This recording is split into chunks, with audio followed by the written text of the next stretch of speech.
Diyan sa Kamanava area, may dalawang magkasunod na insidente ng pamamaril ang naitala ngayon lamang ho itong umaga.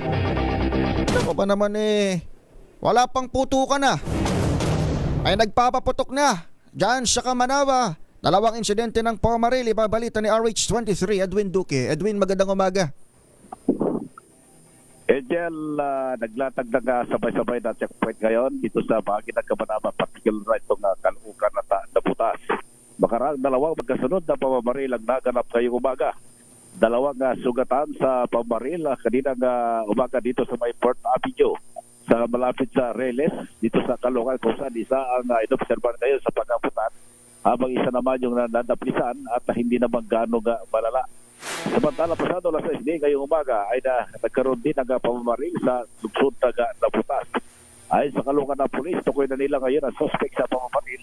Habang patuloy naman ay sinasagawang investigasyon ng nabutas pulis kung anong motibo ng pamamaril.